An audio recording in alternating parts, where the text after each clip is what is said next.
HRN listeners. As we celebrate our 15th year, we are deepening our commitment to giving voice to the next generation of food systems storytellers, and we need your help. Our internship and fellowship programs help activate new possibilities for underrepresented and underestimated young people through experiential journalism, audio engineering, and production training.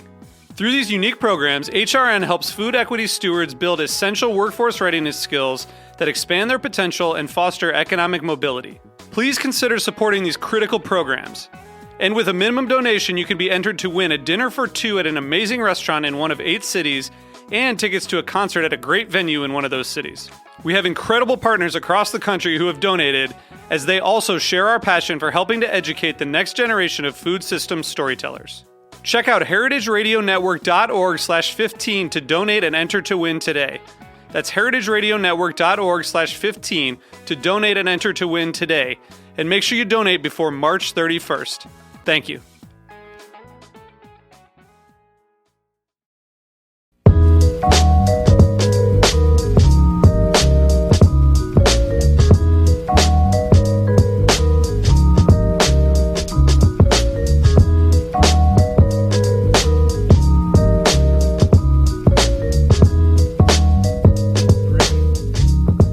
Hello, and welcome back to the Heritage Radio Network's Farm Report.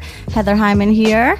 Erin Fairbanks. And we are looking forward to an awesome show today. 2 lovely ladies in studio with us. First, we will say thank you, though, to our sponsor, Hearst Ranch. Hearst Ranch is the nation's largest single-source supplier of free-range, all-natural, grass-fed and grass-finished beef. Since 1865, the Hearst family has raised cattle on the rich, sustainable native grasslands of the Central California coast. The result is beef with extraordinary flavor that's as memorable and natural as the surrounding landscape. For more information, go to www.hearstranch.com. Oh, thank you, Hearst, and thank you, Heather. So, like she said, we are live in studio. Our guests today are Taylor Cook-Hallis and Dorothy Nagel of Good Food Jobs. Welcome, ladies. Thank you. We are excited. So in sync. I know, right? We practiced. Yeah, we've been doing this for a while. Excellent, excellent. I'm hoping there may be at some point a song and dance routine that we could, Well, we didn't really prepare anything, but it's tough. It's not a real radio kind of gig, but so Good Food Jobs. Why don't you guys start by telling us a little bit about what the site is, and then maybe we can talk about how you got there. Dorothy, you want to? Sure. So Good Food Jobs is an online job search tool for people who want to work in food, but specifically what we call a meaningful food job related to sustainability and or food culture. Awesome. Great. How long have you guys been in business?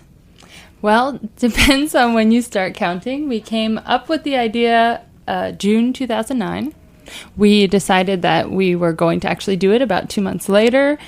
Last April, we started a weekly newsletter where we sent out all sorts of job postings, and we just officially went live about 1 month ago. And where do people go to see all what you've got going on? It's just goodfoodjobs.com, right? That's right.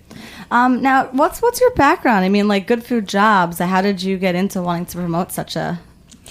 Okay, well, I'll go first. I'm Taylor, and I was always really interested in a food-related job. I grew up on the Jersey Shore, and thanks to MTV, we all know what that's like now.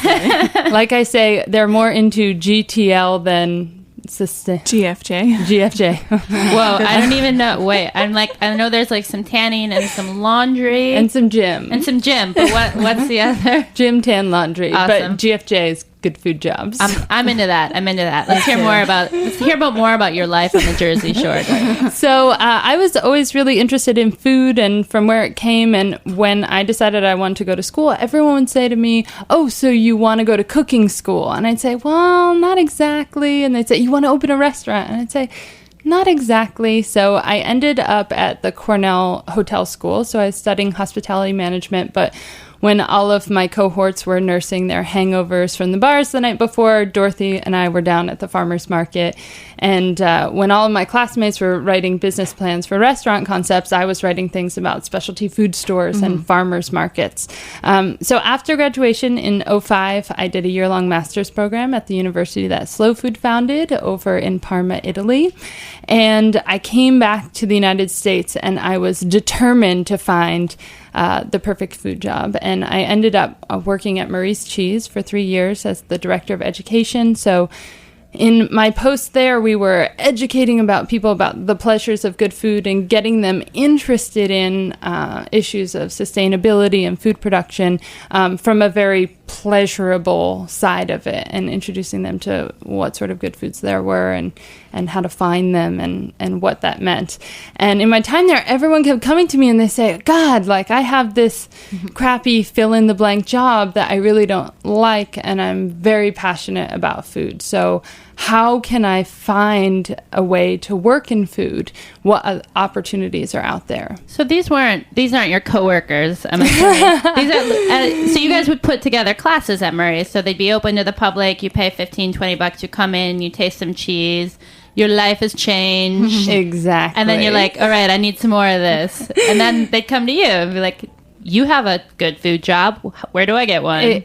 That is exactly how it worked out. So simultaneously, Dorothy and I had been talking about a few things, and I had said to several people, hey, there are all these people out there. Someone should start a website where you can find all of these awesome food jobs. And nobody did it. So we decided, let's do it. But Dorothy has a very interesting background, so I think you should. Mine is kind of sort of an opposite of Taylor's in some ways. So I was born and raised on a small farm in Kentucky by environmentalists, organic farmers, but I was raised in a really rural area, so there wasn't a lot of support for that outside of the farm that we were on. Right. So I found myself rejecting it in some ways as a adolescent and as a teenager. And then when I went to college, I wasn't really focused on food or the environment, even though I always considered myself an environmentalist. You were at Cornell as well? That's right. Okay. Yeah. That's where you guys met? Yeah, we met as tour guides. We were both campus tour guides. Oh, cool. So cute. So you guys have always kind of been like leading people in a direction of sorts then. You could say that, Heather. You could say that, yes. Yeah, we had a great time there.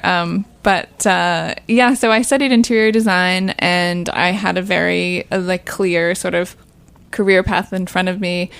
I went to work after graduating at a firm that I had actually set my sights on when I was a freshman in college. There was a really diverse architecture firm, and I had a great experience there, and I learned so much. But I also found myself increasingly dissatisfied with the level of sort of impact I was making on the environment every day. And I slowly started getting interested in food because I loved how direct the connection is between food and the planet.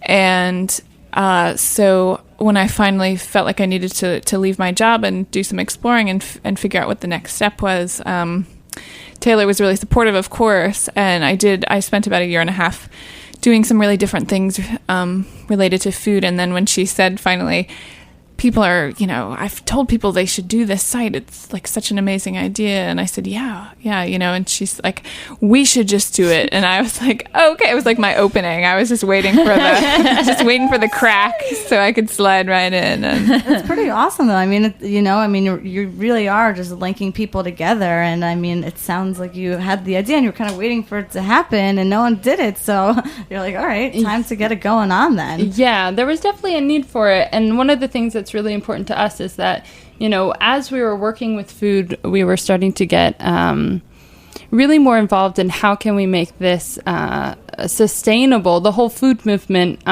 especially in terms of creating more small food-related businesses. And we kept saying, gosh, we want this decentralized food system. We need a centralized mode of communication, and we really need the support of more people. It was becoming apparent that we couldn't obviously do it alone.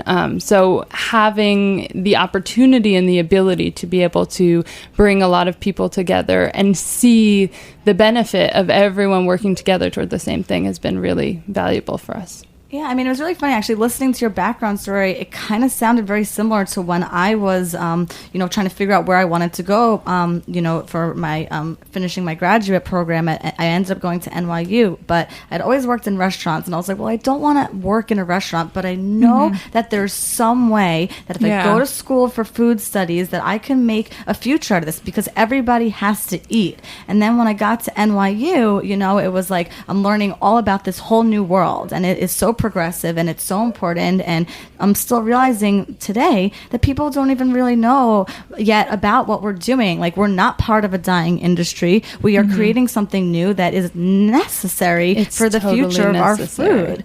And the thing that's really important is that you really nailed it. And hearing your story, there's a lot of benefit for other people, because as a culture, we're very hesitant to take, the road less traveled. Right. And it's much more comfortable to go into, fill in the blank corporate job, for a management experience where you have health insurance. And what we're trying to do a lot is to communicate to people the success stories that are out there. So in addition to the website, we also have an accompanying blog where we profile people with interesting food jobs. Erin was actually one of our first profiles.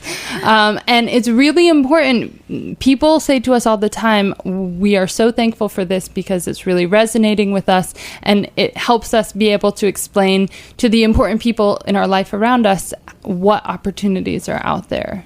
Well, what does a good food job constitute? So a good food job, well, we really had to sit down and define this. That was a little bit of work we had to do as we created the site. And in creating the site, we also had to lay out an editorial policy, because we do have to approve the jobs ourselves. They don't get posted automatically when someone submits a job. And we do that because we do feel like we need to curate the site to a certain extent.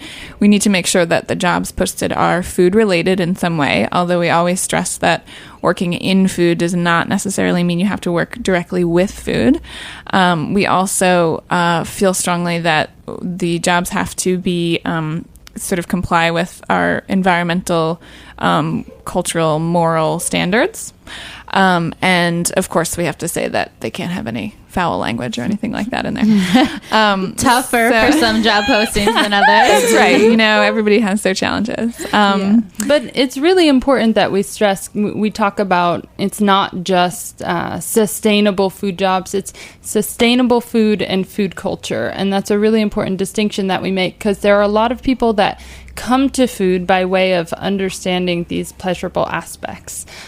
So even though you're not, an organic farmer, there are still plenty of businesses that support food culture in such a way that really get people engaged and involved.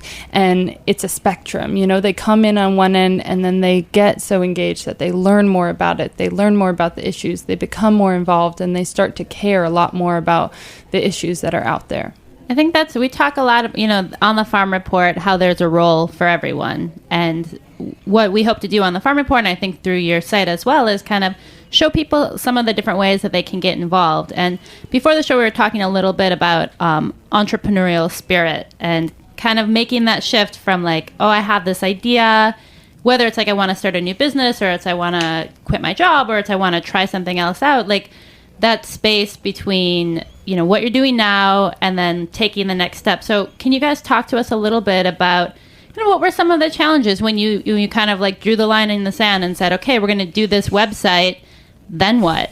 I mean, who did you call? Yeah. Not Ghostbusters. Well, I have to say, we both have talked about this a lot, that it really helps. I don't want to deter anyone who is an individual starting their own business, but it really helps to have a partner, because whenever, you're feeling challenged by something, often that other person is not, or, it's just a good support system for you. But some of the challenges were, obviously we had to come up with the investment capital, and we were happy because building a site is a little bit less of a financial risk than building, for example, a shop somewhere, having to pay rent and that kind of thing. So the overhead is a little bit lower, and the initial investment is not as significant. And then we also were really motivated to, we did a lot of research, looked at all those job search websites that are out there, Craigslist, Monster, even some of the smaller food related ones like for restaurant jobs and that sort of thing. And we really felt like we had the potential and there was an opportunity to create a really well-designed, easy-to-use site. And we, coming from the design world myself, those were equal goals, and they were so important to us. And so there were some challenges just working out like how we would achieve what we needed to achieve with function and also make it look beautiful. And then we worked, we luckily had an incredible web producer from a company based in Brooklyn called Web and Habit.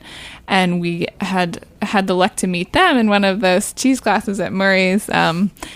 Effie, who works there, was one of those people who was inspired by cheese. And so that was great, but there were still a lot of challenges going through the process. Yeah, and I would add one more thing, less about the challenges and more about the opportunity. The most important thing is just to get the word out there and sort of verbalize what you want to do. You would not believe the number of resources that are out there and the number of people that can really help you. So we had a lot of mentorship from other young female entrepreneurs who played a huge role in what we've been able to create. And we're always happy to help people as well. So reach out to us. We want to Excellent. help. Before we go to a break, how do we reach out to you?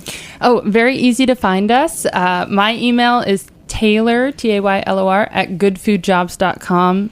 And I'm Dorothy, Dorothy, at goodfoodjobs.com.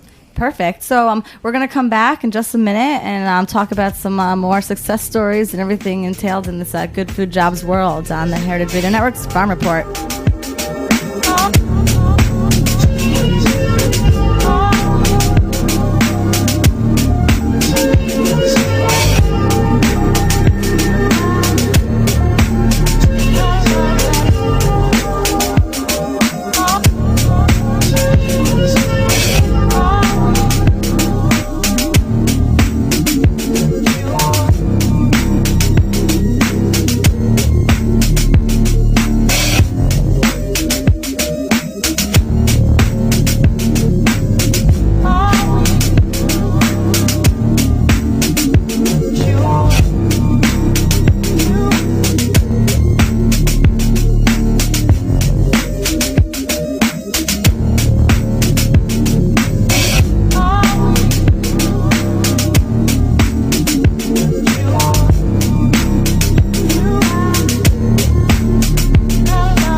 Okay, welcome back to the Heritage Farm Report. It's Thursday. We are at Roberta's in Bushwick, Brooklyn, in studio with the ladies of Good Food Jobs, Dorothy and Taylor. Welcome back, guys. Thanks. Thank you.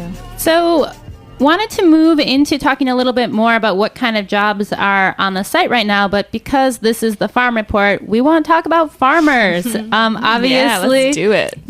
A sector of the population that probably doesn't necessarily think to post at a site like yours. I mean, what kind of a resource do you see Good Food Jobs being for regional farmers or national farmers? I mean, I should mention your site is national. Global. My bad. It's the World Wide Web. Oh, wow. Zing. Kidding. All right. Dorothy, you want to take that one? Sure. Well, I'll start. When we started the site, we knew that we were going to attract a lot of people who were interested in, foodies, I should say, as the popular term is, who are interested in, artisanal food products and restaurants and cooking and all that kind of thing. But we also felt really strongly that we wanted to be able to reach a really diverse group of people within the food industry. And one of the most important components for us is the farmers, because we wouldn't have any of the other food systems without them.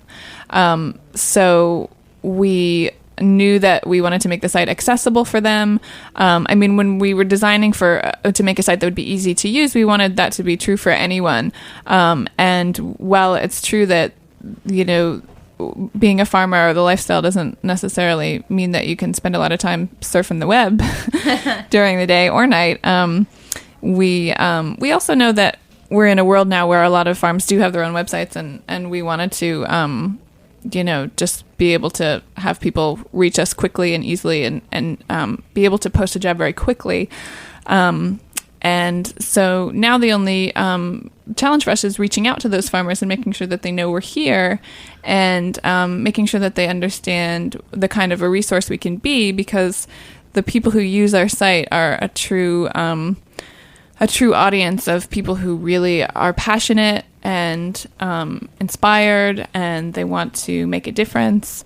And often, they're the kind of people who a farmer needs to, be either a volunteer, an intern. Yeah, I think there's this idea that the only way to work on a farm is to like show up and help pull weeds. And oftentimes, like, people, I think in particular, people who are visiting your site are maybe like the least qualified for that particular job, but have all these other skills, whether it's graphic design, or they have a law background, or they have a finance background. They have all these other tools that farmers need. And that's just it. One of the huge challenges of the site is to start to change people's perceptions as to what qualifies a good food job. And it's important to know that there are a lot of people that can apply their area of expertise or their skill set to the food world without actually working directly with the food. I think a great example is that I was just in Italy at the Slow Food Terra Madre event, and I met Benvenuto. And I met a lovely woman named Monica, who is currently working at Slow Food USA. And she said, I was interested in getting involved in food, but I had done all sorts of fundraising and development for these large corporations. And at first I thought, gosh, I'll quit my job and I'll work on a farm, or I'll go work in a kitchen. And then she thought, my gosh, there is this job opening at Slow Food USA, and they need people to be able to raise the funds for them to be able to do their job and to communicate about slow food and good, clean, and fair food. So it was a perfect example of how she could apply her old job skill set. Now, I've got a question, though. What about the people that are totally not in our world yet, but are looking for people in this world to help them? Like, let's say I owned a law firm, but I'm starting to, put on events and, have lunches, and I need someone who's going to, get me the right foods, because I'm trying to, put out there, the message that I'm supporting good, clean and fair, in the words of Slow Food. I mean, have you had people come to you from the outside, world to try and bring people from this, sustainable food world into their workplace yet? Yes and no. I mean, we're starting with a lot of food-centric circles, meaning going to all sorts of food-related events or doing Northeast University tours and visiting food programs. But it's getting out there slowly but surely. The really good thing is that we're starting and we're concentrating on these food businesses, but everybody eats every single day, multiple times a day. So the word is spreading in a way that that's really meaningful, and we'll hopefully incorporate all of those other people. Exactly. The other thing I want to point out is that people sometimes say, if we see that someone has posted a job somewhere, like in a public forum, and we reach out to them and say, oh, we'd really love to include this on the site, and they say, oh, but I didn't, it's not a full-time job. And we're like, it's okay. It doesn't have to be full time. We really stress that even if it's a unique, temporary or unpaid or compensated in a non-financial way kind of position, that we want that on the site. There are people out there looking for those kinds of opportunities. Yeah, I mean, you guys, it's so well organized. I mean, you've got quick and advanced searches. I mean, it tells you what city you want to do, what you might want to work in, if you are looking for an internship, if you're looking for agriculture or business. I mean, Heather, do you want a PR job with good food jobs? Maybe, yes. Actually. So talk about that after. Yeah. So how are you guys like? Does it cost money to post on the site? If I have a job to post, kind of what's the process? Yeah, so it is a pay per post. It's $60, and your post stays up for 60 days.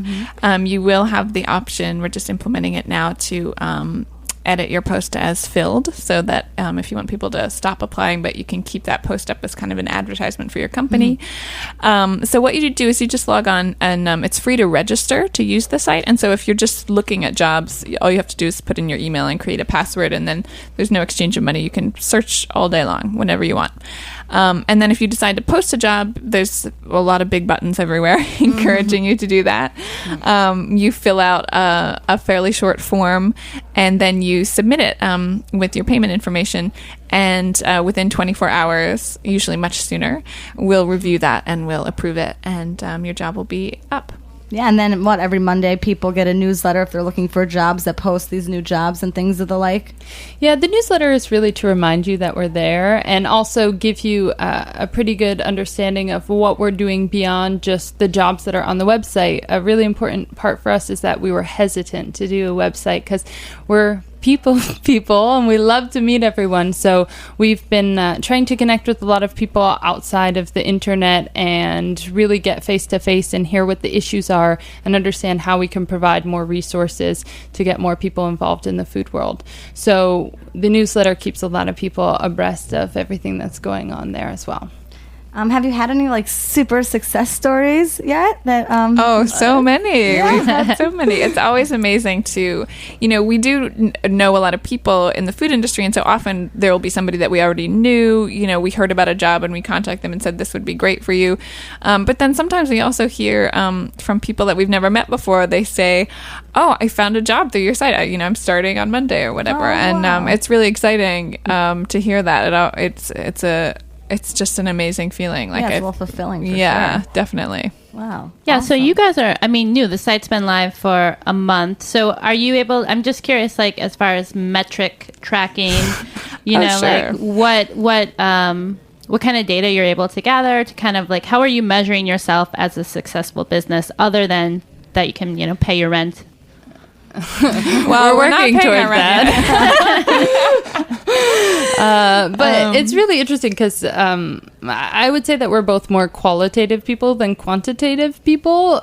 So although we have become very nerdy and aware of things like Google Analytics, the thing that's more important to us is when I'm halfway around the world in Italy and people come up to me and they say, when I read your newsletter, I feel like you're speaking directly to me and nobody else. Oh, that's great. Keeping it real. That's definitely the motto of our station, and it's nice to hear that you guys are as well. Yeah. So yeah, we do have, in terms of numbers, we do have over 3,000 people who registered to use the site since it went live the first week of October.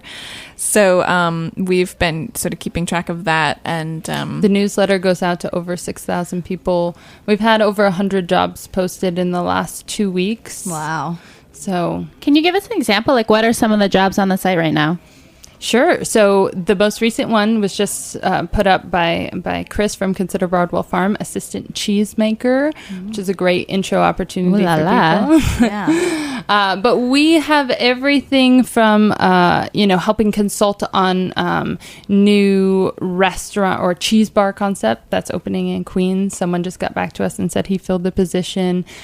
We've had working with nonprofits. I saw Italy was all over there when they first opened, right? It is definitely true, and they filled a bunch of positions. Yeah, we definitely have we do have a lot of restaurant and food shops and places like that. We also have jobs within restaurants that aren't food related, or working with food, I should say. People who are managing restaurants. Or assistant bookkeeper position, which is something you might not think about. Definitely. Servers. Or even the most interesting that I've seen is a lot of entrepreneurial, endeavors that people post for entrepreneurs. Cycles, which is a green market delivery service, wanted someone to take over their business, or there's a market being put together in Buffalo, New York, and they're looking for, bread bakers, cheese makers, beer brewers, cider makers. So there's definitely a lot of breadth and opportunity. I mean, you guys are basically just bringing the right people together in so many ways. It's great that, you guys are doing this. It's pretty exciting. Yeah, I think you definitely I'm wondering, you guys started with a vision of kind of what the site was going to accomplish and what your role was going to be in that. And I know a lot of times with new businesses, it's you have these ideas, you get out there, you launch it, and then you're like, oh, actually people want this other thing, or oh, we didn't even think about XYZ. I mean, have you run into some of that yet? Or Yeah, definitely. We get emails and people say, it'd be so great if I could do this or that, or We've added several features to the site already, like the education page where people can learn about where they can go to study about different food and environment related issues, or, all these little features that we might not have thought about. But Sweet. Well, spreading the good word, one good food job at a time. Definitely. Yes. That's awesome. Cool. Well, So I think we're getting close to the end of the show. Yeah, I so- know it. Time flies. Definitely does. So we not want ready. everyone definitely check out goodfoodjobs.com. Reach out to Taylor and Dorothy if you've got a job or if you're looking for a job.